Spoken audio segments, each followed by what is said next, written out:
Hello, BookTube.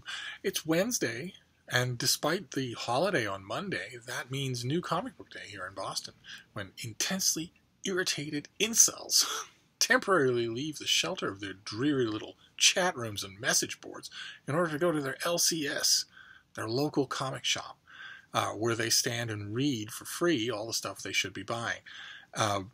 And I went to my local comic shop, my LCS today myself. Although I have, as those of you who have been watching Comic Book Wednesday on this channel, haven't had one really in a while, and those of you who have been watching and seeing their absence have correctly intuited the reason, which is that my brief flirtation with buying individual issue comics on a weekly basis kind of petered out. I don't think I have it in me anymore. I'm more interested in the event type stuff, the collections, the omnibus editions, the graphic novels, than I am in following adventures. If they were doing for me, excitement-wise, interest-wise, provocation-wise, what they had been doing for me the last time I was intensely interested in it, probably 20 years ago, I would still be buying weekly issues, but they don't. Even my beloved DC Comics doesn't, really. I don't know why. It might not be their fault. It might be mine. But one way or another, my LCS today, I had plans. I routinely look now online to see what's coming out on any given Wednesday, so that I'm not just going in blind. And thereby we run into a problem. Now, I have two individual comics, ironically enough, to show you, because Marvel Comics, a while ago, started this thing called True Believers. The banner on the top of the individual issue is True Believers, where they take some reprint from their past, put a dollar price tag on it, and use it usually as a means to pump up interest in some new production that they've got coming out. And Marvel's two huge new productions, I might have mentioned them on this channel before, Marvel has two huge new productions. Marvel has just recently reacquired the rights to Robert E. Howard, the creator of Conan and Cull and Bran McMorn and Solomon Kane. They've recently reacquired the franchise for all of those Conan-related properties. And one of the ways that they've decided to kick things off, I mean, they're kicking it off with Conan series. The Savage Sword of Conan, Conan the Barbarian, probably a bunch of other things down the line. But those are monthly comic books. Another way that they've decided to kick it off is with two brick hardcover omnibus editions. One collecting the huge early run of Conan the Barbarian, and the other collecting the huge early run of the Savage Sword of Conan, a bigger magazine-style series of Conan adventures that Marvel originally did 50 years ago at the same time. They brought them both out. And those are hard sells, because they're hugely expensive. They're, I think, $125 each.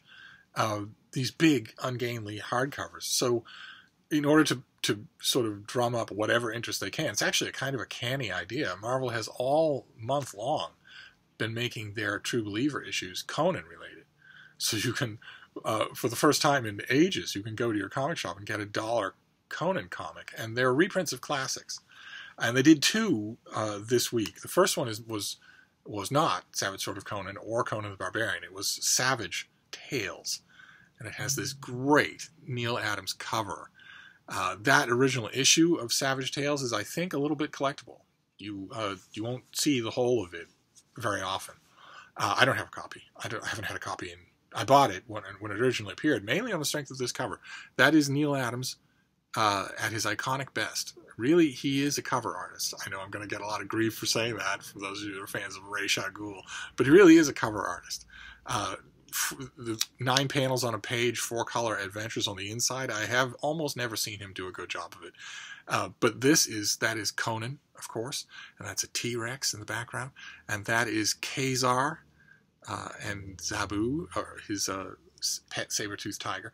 They had shared stories in that oversized issue of Savage Tales. Khazar is a Tarzan ripoff, obviously, right down to being the scion of an English noble family. Only the jungle that he gets stranded in isn't really in Africa. It's a long story and a boring one. The saber-toothed pet is the only interesting thing about Khazar. But I was interested in this as a choice. It tells me. I mean, they say at the end of each of these True Believer issues that this is just a taste of what you can get. Read more in Savage Sword of Conan, the original Marvel Years Omnibus Volume 1, which is $150, $125.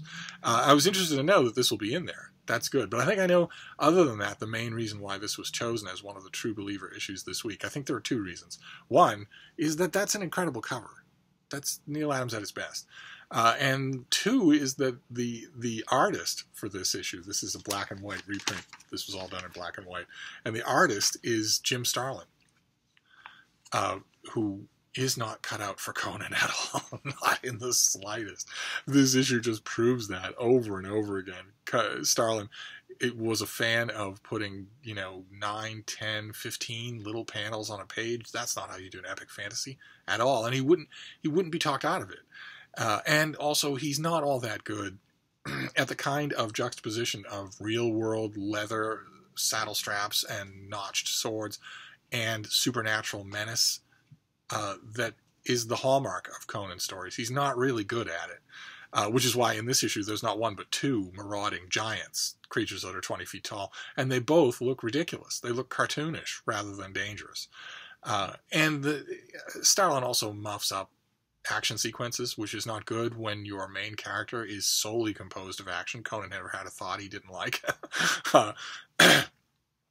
So the novelty factor here will be that it's Jim Starlin doing the artwork, and that Jim Starlin would later go on to do Warlock, Captain Marvel, the graphic novel, The Death of Captain Marvel, and a bunch of other things, and also Dreadstar, not for Marvel or DC. And some of those had some wonderful Jim Starlin moments, and he could be really creative. He's not in this issue. This was just mainly for the fun of it that I got him. He's $1. And the other one, this was written by Roy Thomas, of course. The name that keeps coming up in these Conan videos of mine is Roy Thomas, because once he put his imprint on Conan for Marvel Comics, he pretty much ran the show for 300 issues, and every incarnation, and every guest appearance, and every single conception of the Conan world. Just amazing. An amazing run on a character that can't help but come to the notice of a new generation of comic fans now, because all of this Conan stuff that they're seeing, it's not just these $1 True Believer issues, it's also those two huge omnibuses, those two bricks, in which every single word is written by Roy Thomas over the course of years. And those omnibuses will continue. Conan the Barbarian and Savage Sword of Conan, they probably both have 4 more omnibus brick editions in them before they've reprinted everything, and all of it is written by Roy Thomas. That's kind of amazing. It doesn't happen anymore in comics. But this next one, the other True Believers, is King Conan #1. With art by John Buscema, and unfortunately inked by Ernie Chua. Ernie Chan is not a good inker for John Buscema. Buscema was a great fantasy artist, had a really good flair for big, sprawling, sinuous action, and also sinuous character design. And Ernie Chan is a very nitpicky, curly, tightly controlled inker. It's not a good match. I've never liked it. And Ernie Chan was a consummate professional, so was Buscema. They were often the ones who were available, so they are paired up quite often in Buscema's Marvel years. And I'm not happy with that, but even so, the King Conan was also Roy Thomas's idea. He decided Conan is really popular. Why don't we have another series starring Conan decades after we know him as Conan the Barbarian, when he has hacked and hewn his way to the throne of Aquilonia and is the most powerful leader in the world. This letterless barbarian from Cimmerian, who rises eventually to the pinnacle of power in the Hyborian Age. That's the Conan that Conan fans met first. We didn't meet him as a young freebooter and marauder first. We met him as an old king. It's a really good issue in some ways. It introduces us as a 2-page spread. If I remember correctly, there's a 2-page spread that gives us all of Conan's life. Look at that. That is John Buscema in a nutshell. He can do a 2-page spread like that. That's just amazing. And it also introduces us to his teenage son, Khan, named Conan, but called by everybody Khan, who is heir to the throne of Aquilonia. And in this issue, he's kidnapped by sorceress beings at the behest of the bad guy, Thoth Amon, the guy in the big horned helmet there. And it's good. I remember buying this when it first came out. It's good. I had a lot of complaints with it when it first came out. I still have. Main one being that either Buscema or Ernie Chan decided not to age Conan. He looks identical to John Buscema drew probably 200 issues of Conan, and the Conan in King Conan looks exactly the same, when he shouldn't. He should look older, more leathery, even, God forbid, a little bit of a paunch. That would have made him more believable, but in superhero comics, you know, the body has to be idealized, so you can't do that. But the rereading it, I really liked it. I liked it a lot more. I liked it more. This would have been heresy to a younger me, but I like it more for the writing than for the artwork. But those were the two individual issues. There is a great moment at the end of the Jim Starlin Conan. I feel like I was too harsh on that. There's a great moment at the end of it where Conan saves the day. Of course, he saves the town from the sorcerer who's bedeviling it. And they have already promised him, you can have whatever you want as payment. He's told them, I work for pay. And they tell him, you can have whatever you want when you're done. And when he succeeds, they say, well, the treasury's open to you. You can have whatever you desire. And there's, of course, a nubile young woman who's been in the book all along. And when the word desire comes up, she is front and center. And like there's kind of a resentment and a resignation on the part of the town elders that they're just going to lose her. And we see Conan approaching her. And then he shoves her aside because he wants a horse. That's kind of neat. And to do that straight on like that, panel by panel, is well done. That is Jim. I shouldn't just rag on Jim Starlin. He could be very good. But the main thing that I wanted to get today at my local comic shop, I can't show you because I didn't get it. I wanted to get this. That is the Bronze Age Brave and the Bold Volume 2. You see that is the cover with Batman and the Flash and Black Canary and Green Lantern. And up there above the moon is the Phantom Stranger. And I wanted to get this at my local comic shop because 2 years ago, DC Comics, a contact at DC Comics sent me a gigantic omnibus of the Bronze Age Brave and the Bold, all of it in these huge DC omnibus editions, these gigantic things that aren't really very wieldy. You're not really able to enjoy holding them and reading them. And I did. I held it and I read it and I did enjoy it because I loved this comic when it was coming out. This was a team-up comic. Batman was incredibly popular, still is, always has been, always will be. And the powers that be at DC Comics decided to give him a monthly team-up book where, in addition to his own books, Detective Comics and Batman and whatnot, he in the Brave and Bold, he would team up with a new superhero guest star every month in an adventure of some kind or other. And it took off. The idea took off. It was really popular. So it ran for a long time, and I was very happy to see that DC was reprinting it. And that volume that they sent me, it's enormous. It's here somewhere. It's just enormously heavy. And it is split pretty much down the middle. The first half of it is Bob Haney. Bob Haney does the scripting shorts throughout. But the first half of it is drawn by Neil Adams. And as I just mentioned about Neil Adams, he's really not, I know it's heresy, but he's really not that satisfying as a panel-by-panel interior artist for comic books. Things are out of proportion. There'll be things that are weirdly detailed and then important things that are just left as a sketch. Action is hopelessly muddled. And then the second half of that huge hardcover volume was drawn by an artist, named Jim Aparo, who is workmanlike. He doesn't have much in the way of layout conception that's innovative or arresting or anything, but he was absolutely reliable. And when he was at the peak of his form, and when you put him with a good inker, his stuff was just great, just fantastic. Unfortunately and ironically, after that period, after the peak of his talent, the peak of his talent was in these Brave and Bold issues and in the Detective Comics issues that he was drawing at about the same time. Long after he had that peak, when he was still reliable, so that if you're DC Comics and you need to be sure that a Batman comic is coming out every month, that the pages are drawn and that they are clear, you can go to Jim Aparo. But it was obvious by then, years and years and decades later, that his work had lost that something, that intensity that younger artists have, and had become a little bit plain, a little bit on the flat and lazy side, no matter who you inked him. And the ironic thing is that it was only then, when his talent was clearly less than it is in these issues, that he drew two of the most iconic Batman moments in the character's entire history. They just happened to fall to him. I always think, you always just automatically assume that iconic moments in a character's history will be drawn by somebody absolutely spectacular.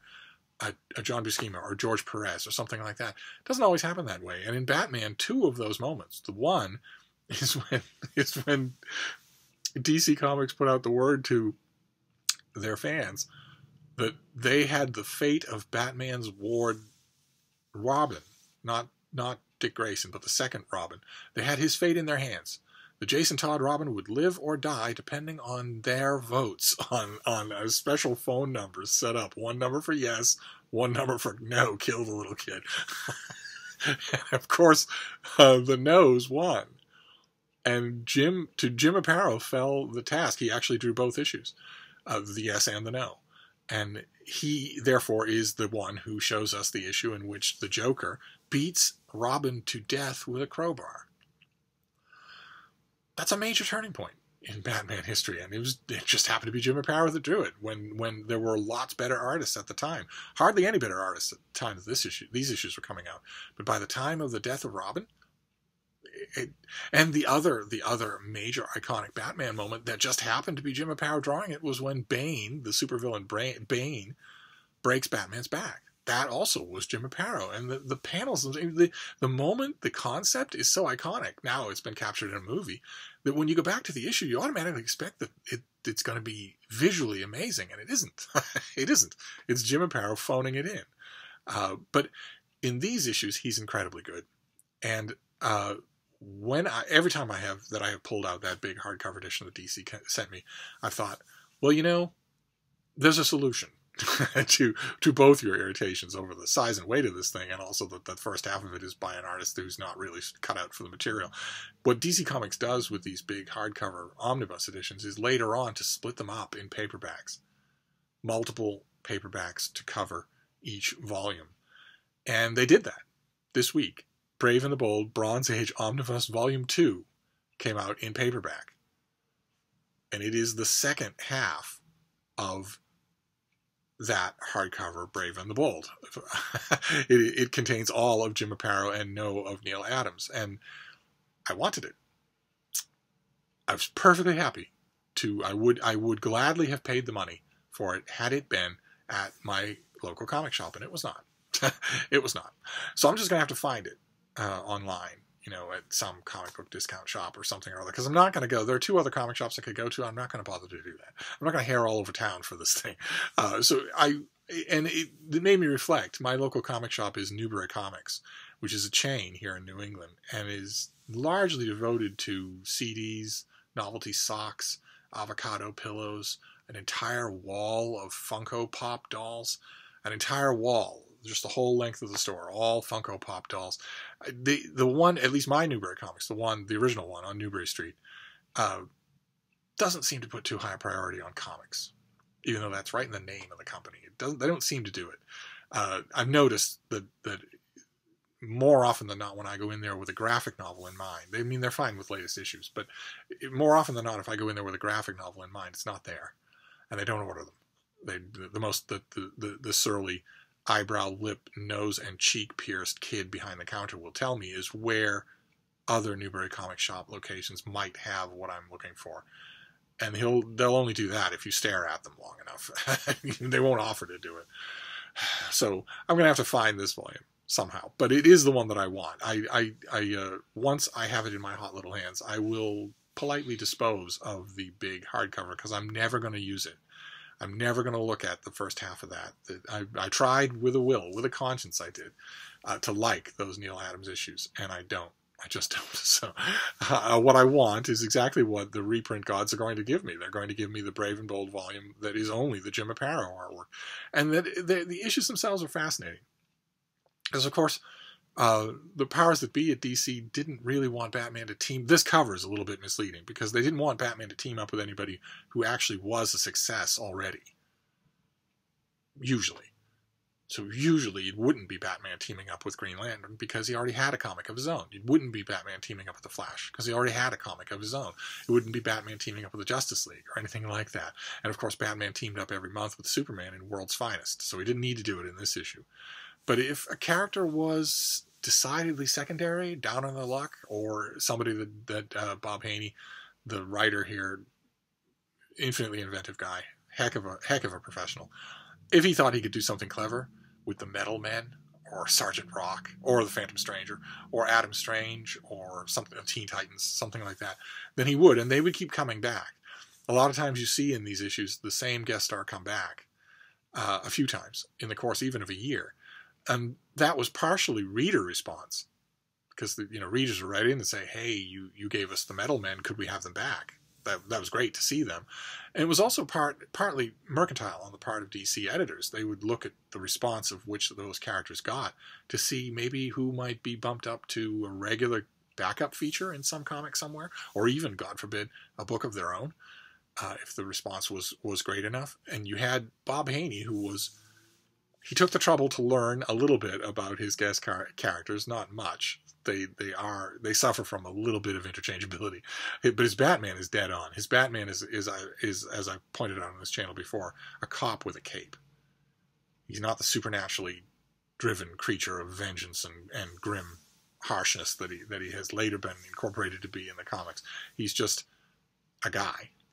He's usually smarter than any. Oh, in fact, now that I think about it, always smarter than any of his guest stars, but very much human. He can't disappear so they can't see him. They're not afraid of him or anything like that. They respect him. It's the old world Batman, not the new conception of Batman as this creature that nobody understands and nobody quite trusts and that everybody's afraid of and that knows everything and who can do anything. This is not that Batman. This is, in some ways, I think, a more enjoyable Batman. And Bob Haney nails it right down anyway by making his stories really grounded in the real world. It's remarkable when you're reading these issues how few supervillains make any kind of an appearance. That would never happen now. If there were, I don't even remember right now if there's a Batman team-up book that's going on, but I guarantee you if there is, it's full of psychodrama, and there are world-straddling, reality-warping villains in every issue. That is not here. These issues were in a simpler time when no one thought that was necessary. And the main thing that I like about them is how competent Haney's Batman is. He's never out of his element. Whether he's teaming up with, well, he's almost always, let's be honest here, he's almost always teaming up with someone more powerful than he is. Batman has no superpowers. So if he's teaming up with the Spectre or the Phantom Stranger, or Wonder Woman, or people who can bend steel, or traverse dimensions, then he's a little bit out of his depth, but it never happens that way. Haney never has him that way. He contributes or leads every adventure that he's in. It's really kind of remarkable to do. Just try it. You might think, well, no, he's Batman. Batman, Superman, and Wonder Woman, the three greatest superheroes in the world. How hard can it be to make him the star of his own comic? Give it a try. See what happens, especially if you're not having your villain be Galactus. If your villain is a crime syndicate with machine guns who are moving in on Cleveland and have a unique way of robbing banks, and Batman notices this crime scene at around the same time that Supergirl does, try writing that story in which Batman does anything other than sit around twiddling his thumbs. Supergirl could find them all simply by looking. Apprehend them all faster than Batman would even know she was out of the room, and nothing could stop her. And yet, Haney makes it work. He gets around that, and it's really good. So this is what I wanted to show you, covetously, chortling in my glee, and I'm not going to be able to do that, thanks to my local comic shop. But I'll make a deal that when I do finally get the issue, somehow, I will come back. I will revisit it and talk about it at even more boring length. And we did have these 2 Conan issues, and maybe next week we'll have something else that's tangible to talk about on Comic Book Wednesday. But in the meantime, I'm going to wrap up this unstructured rambling and let you go. But I'll be back. Thank you, BookTube.